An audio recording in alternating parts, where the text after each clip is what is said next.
feather duvets, and handling water coolers, air conditioner, humidifiers, maybe farming, if farming is one of the occupation, and in cattle exposures. So these are the exposures that we need to. A thorough and a detailed history is of paramount importance when we are evaluating any case of interstitial lung disease. So on the examination, the patient had a saturation of 97 on room air. There was no clubbing. When asked about autoimmune features, there were nothing that was significant. No proximal weakness, no dry eyes, dry mouth, no other significant features. And on auscultation, there were bilateral basal and inspiratory fine crepitations with areas where squeaks were also present. So coming to the chest X-ray, what we see here is on the X-ray, there are bilateral reticulonodular shadows, more so in the middle zone, left middle zone more prevalent, and then right lower zone, there are inhomogeneous opacities with obscuring of the diaphragm also. Also in ILD, in initial stages, or when there are subtle changes, X-ray may be normal also. So if you look at the IPF guidelines also of 2018, they do stress upon, and I would like to reiterate also that environmental exposures at home, work, and other places, a thorough and detailed history has to be taken. So the common exposure leading to hypersensitive pneumonitis in India that was seen in this prospective data from the ILD registry, it was birds, air conditioner, mold exposure also is very common in India, and air coolers exposure. So the further detailed history was taken from the patient, and it was found that there was exposure to pigeon droppings, pigeon feathers. And basic investigation, if we see the hemoglobin, the TLC, and the LFT, KFT, they were all normal, and the basic autoimmune profile also, the ANA, rheumatoid factor, and anti-CCP was negative. And when the immunoglobulin G levels were done for the antigen testing, it came out to be positive.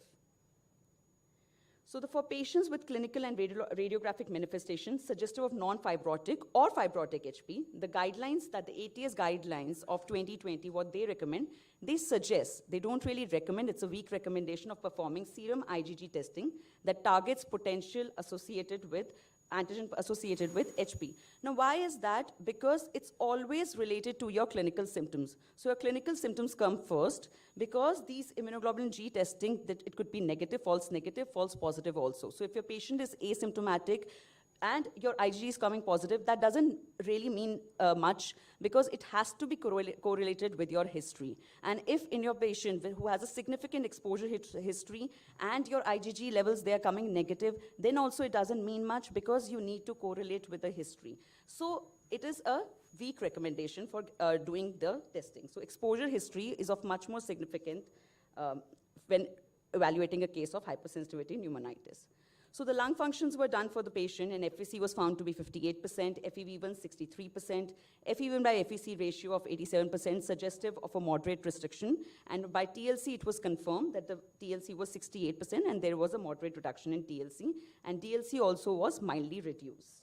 So the PFT was suggestive of mild restrictive lung disease with mild reduction in the diffusion capacity. So what are the recommendations? So now that you have evaluated the patient, you've taken a thorough history, you've done PFT, and you would also like to do a 6-minute walk test. Now when you want to evaluate radiologically, what are the recommendations for a patient of ILD?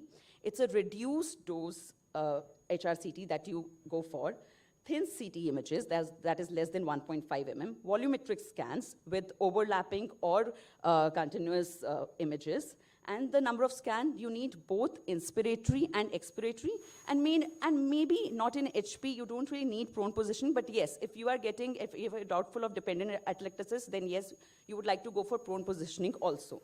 Because in full inspiratory, you do get a detailed features of HP, and you need expiratory scans to know about the air trapping, because that is what will be seen on the expiratory films.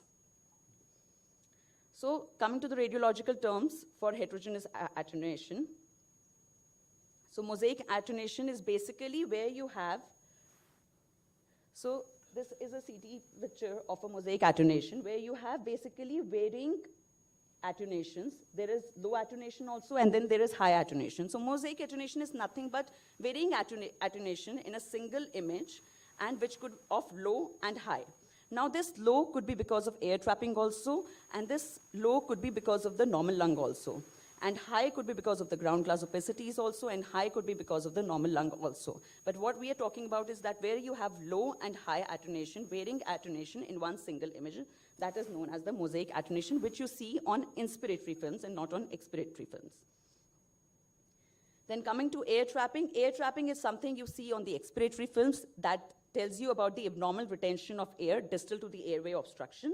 And that is used on the expiratory images. Why? Because on the expiratory images, what will you expect? That your lung volume will reduce, and there will be a higher attenuation of the lung that is seen. But areas which remain low attenuated and hypoattenuated, and they do not reduce in the volume, these are the areas of air trapping which are well seen on expiratory films. And then is the main sign, the most specific sign, the Hetchy sign, or now known as the 3-density pattern, where you see 3 different types of attenuation, and which is very specific for fibrotic HP and not non-fibrotic HP. It's not really specific for non-fibrotic HP. You see 3 different kind of attenuation, the low, the high, and normal. Now, if you can see here, these are the areas of low attenuation, the air trapping, and these are the areas of high attenuation, the ground glass opacities, and here is the normal lung. So 3 different signs, and it is very specific for fibrotic HP. Now coming to other radiological features. In radiological features, we divide now, in the latest guidelines, we divide the radiological features of HP into typical, indeterminate, and non-compatible.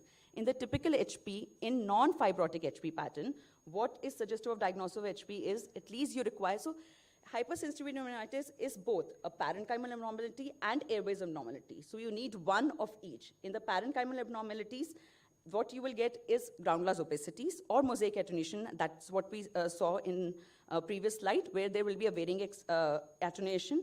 And in the airway abnormalities, you will see ill-defined central lobular nodules or air trapping on the expiratory scan. So you need one of each, one of parenchymal abnormality and one of airway abnormality, for it to be labeled as typical HP. Now, features that are compatible with HP in non-fibrotic, they are the parenchymal abnormalities can be uniform or subtle GGOs, airspace consolidation, that is the peribronchosvascular pattern, and lung cyst can also be seen. In 10-15% cases of HP, lung cyst can also be seen in hypersensitivity pneumonitis. And in the airway abnormalities, again, ill-defined these central lobular nodules or air trapping can be seen. So these are the features, or in the non-fibrotic, you need one from parenchymal and one from the airway abnormalities, and compatible when you label that where there are other features which are not really of typical, like subtle GGOs, airspace consolidation, or cyst. Coming to fibrotic HP. Now in fibrotic HP, you needed evidence of lung fibrosis.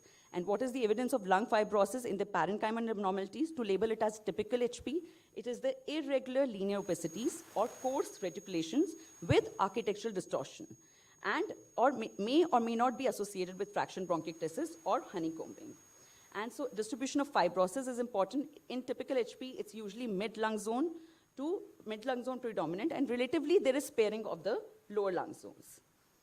And in compatible with HP, there also you will see parenchymal and airway abnormalities, but variants of the lung fibrosis, such as UIP pattern or extensive GGOs with superimposed subtle features of lung fibrosis, or the distribution might not be middle or upper lung zone predominant, it could be peribronchovascular or subpleural predominant distribution can be seen. So they are varying pattern and not as of typical HP. Whereas indeterminate for HP, there will be patterns of UIP or maybe probable UIP, NSIP, and organizing pneumonia. So this is of the fibrotic HP, highly suggestive of HP. It's the typical HP where we see upper lung zone predominant, and there is traction bronchiectasis here, and some honeycombing can be seen in the periphery, with areas of air trapping also. So both parenchymal and airway abnormalities, you need both to label it as a typical HP. So this is again a fibrotic HP with a typical HP pattern. Again, what we see both parenchymal and airway abnormalities. In the parenchymal, there are areas of traction bronchiectasis that are seen here.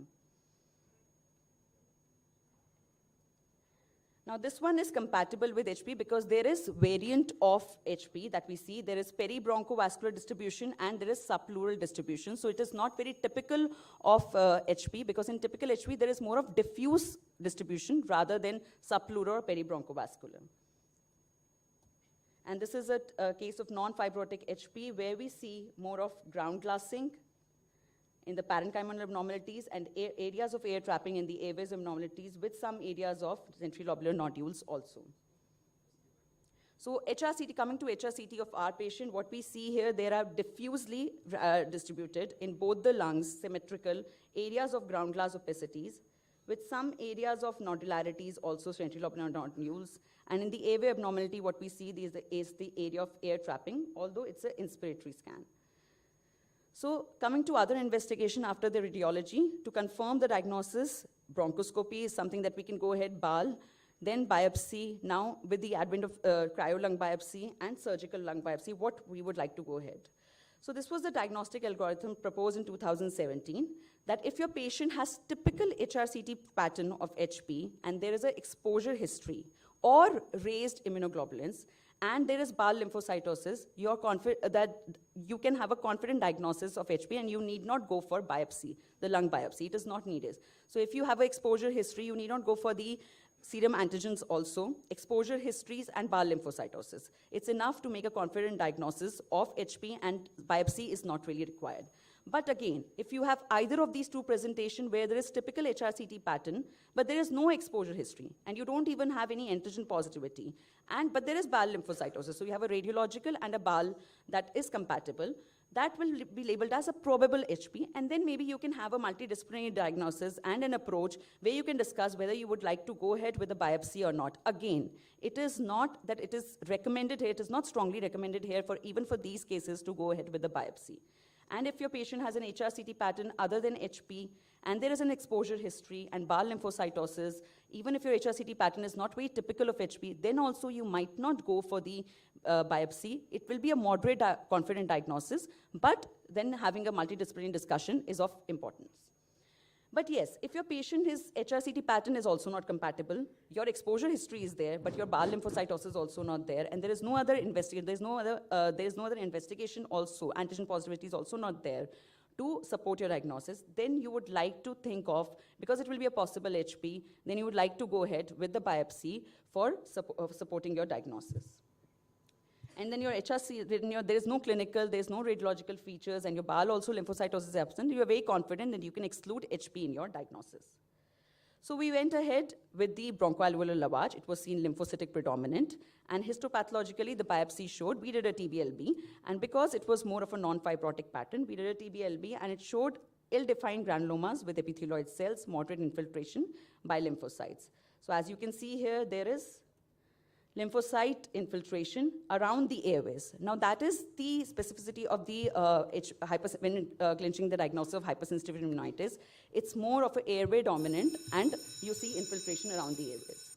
So in BAL, in HP, more than 15% lymphocytes is significant, but that can be seen in many other diseases also, like sarcoidosis, NSIP, drug-induced pneumonitis. But if it is more than 25%, more than 40%, it is highly suggestive of HP. And then you always go back and correlate with your clinical and radiological features.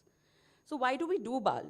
BAL also helps us in prognosis. How? Because if you have BAL lymphocytosis, studies have seen that your patient might respond better to steroids.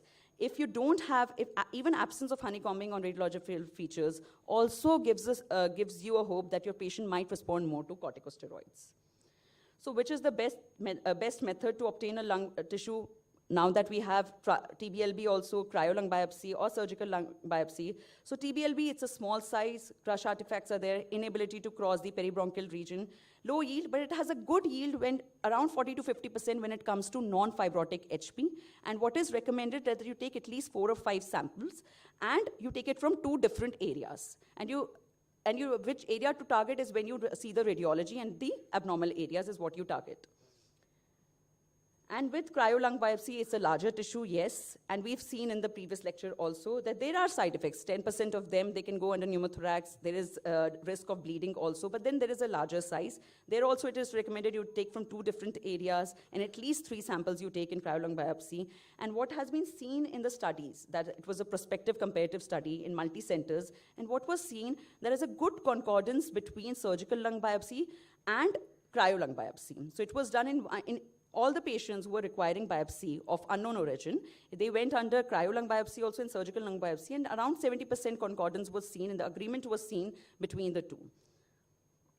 So now in the latest guidelines, it is recommended that in the places where there is expertise and significant that training is there, you can go ahead, and it suggests that there is a recommendation that you can go ahead with the cryo-lung biopsy also. Then for the diagnosis of HSP in the latest guidelines, so what you look for, you go again, clinical and radiological is your first. So you see in the radiology whether it is typical, compatible, or indeterminate. In typical, you look for exposure. If your exposure is present, that you are very high in confidence and definitive that your patient has HP, and you may not go for the biopsy for these patients. But if your exposure is negative and you are just going for BAL, then it is of moderate confidence. Again, you can have a multidisciplinary discussion to decide whether to go ahead with the biopsy or not. But if it's compatible with HP and you don't have an exposure history, it's better to go ahead with BAL or maybe biopsy in these patients, because then your confidence level will be low in the diagnosis of HP in these patients. And if it's indeterminate with an exposure history also, again, the biopsy is recommended. So for our patient, the diagnosis was non-fibrotic HP. Patient had an exposure history, IgG was positive, BAL was positive, TBLB showed ill-defined granulomas, and cryo and surgical lung biopsy were not done for the patient. Another patient, elderly female with progressive dyspnea, that was of more of chronic history of 4 years, and the diagnosis there was fibrotic HP. We went ahead with the antigen testing, BAL, and cryo biopsy was done, and it showed ill-defined granulomas in this also. So this was the diagnosis part, coming to the treatment of hypersensitivity pneumonitis. So in the initial studies that came in 1990 was that effect of corticosteroid on the recovery of pulmonary functions in patients of HP. And 36 patients were taken, and what they saw was DLCO significantly improved in these patients on corticosteroid treatment, but in long term, there was not much effect on the lung functions. Now recently, the study came, which was a single center cohort study, and it was to know the effect of corticosteroid and antigen avoidance. It was a retrospective study done over 10 years, and what was seen that the survival in fibrotic HP was poor. It was just of 9.2 years, whereas in non-fibrotic HP, the survival was excellent. And when corticosteroids were used in these patients, there was no difference in survival, as we can see, in the corticosteroid-treated or naive patient. These are the naive patients, these are the treated patients. What was seen, surprisingly, that there was a trend towards worse survival in corticosteroid-treated patients in patients of fibrotic HP. In patients who were given corticosteroids, in lung function, what was seen in non-fibrotic HP, there was improvement in FVC, and there was significant improvement in DLCO also, whereas in fibrotic HP, there was not much of improvement in FVC or DLCO. Whereas when the exposure was known and it was avoided, then there was a significant increase in survival. As we can see, when there was a known antigen, the survival was better. When there was an unknown antigen, survival wasn't better. And whenever the exposure was terminated, the survival was much better. So the avoidance of exposure also had an impact on FVC and DLCO, whether it was fibrotic or non-fibrotic. But in fibrotic, these significance was not statistically significant. Dr. Richa, one more minute. Yes, yes, sir. So in the bird exposure was seen to have a better survival than the other exposures. So the conclusion of the study was the fibrotic HP, as we can see, experienced a dismal prognosis. Antigen avoidance is useful both in fibrotic and non-fibrotic, much more useful in non-fibrotic, and non-fibrotic overall has an excellent survival. So coming to role of antifibrotic nintedanib in this inbuilt study, there were almost 25 patients who had hypersensitivity pneumonitis, and 100 ml of improvement in the FVC was seen. So yes, it is one of the options, but then again, we need a lot of prospective trials to start using these antifibrotics in HP. Its role is still not clear, maybe in PF-ILD. So coming to treatment of hypersensitive pneumonitis, when it comes to non-fibrotic, antigen avoidance is the core of your treatment. Steroids, yes, non-fibrotic will be more responsive than fibrotic HP. And immunosuppressant, second immunosuppressant can be used when you're looking for steroid sparing, lessening the adverse effect of steroids, or maybe your patient is not responding on steroids, when you have given a good trial of 3 months. So in second immunosuppressant, you can go for azathioprine or mycophenolate mofetil, but again, no clinical trials are there for these drugs. It's only retrospective observational data. So one of the two can be used if your patient is not responding or there are serious adverse effects for steroid therapy.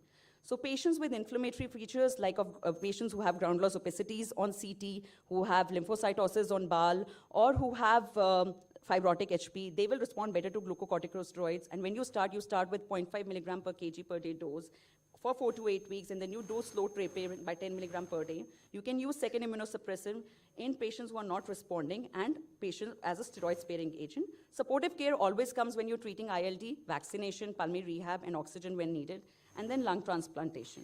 What is important when we talk about lung transplantation in ILD? Any patient with FVC of less than 80 or DLC of less than 40, and any patient whose activity is limited because of the respiratory symptoms, you should think of that's the time for referral for lung transplantation. And so on. Thank you. Thank you. Thank you, Dr. Richa. That was a wonderful talk. Thank you, sir. Very lucid, very smooth flowing, beautiful slides, and lot of information. So in the beginning, Dr. Richa said, for the diagnosis, history is important. His story, that's going to give you the diagnosis. So pick up the irritant subject. And again in the treatment, she came back to the same slide and she said, once you have identified the antigen or irritant, remove it. That would be the treatment. So now we get the message about the hypersensitivity pneumonitis. Now we are waiting for the burning questions from the last rows. Sir, one question. Hello. Hello, sir. Yeah, Sir, please. most of the times in the clinical practices, many patients, they come with the diabetes only, sir. That time we are telling 0.5 mg per kg body weight for 2 weeks, then tapering 3 months. Sir, the hypersensitive pneumonitis, it doesn't stop by 3 months. I think it takes longer duration also. At that time, only steroid sparing agent if you are using, which one is your choice, ma'am? Only one if you are using. So steroid sparing agent, I would always like to give a certain low dose, maybe the dose where the patient responded best. Maybe when I was tapering the dose and patient had again relapse of symptoms, I'll go back to the previous dose rather than stopping steroids at all. Like the second immunosuppressant will only be used if my patient is not responding clinically, or maybe the PFTs are deteriorating or the radiology is worsening, only then. And maybe like if the patient has too many side effects. But stopping steroids altogether, no. Certain low dose will always be there for that patient. Yes. Yeah. What best can be given? MMF is Either of the two, azathioprine or mycophenolate. Again, both, it's not supported by clinical trials, either of the two drugs. Yes. But it has to be added with the steroid, but steroid is Added must. with, yes. Yeah, the message. It's just what our aim is that we are trying to taper down the dose of steroids to the lowest minimum possible. Message is very clear. Message is very clear. You have to give steroids as much as the patient can tolerate.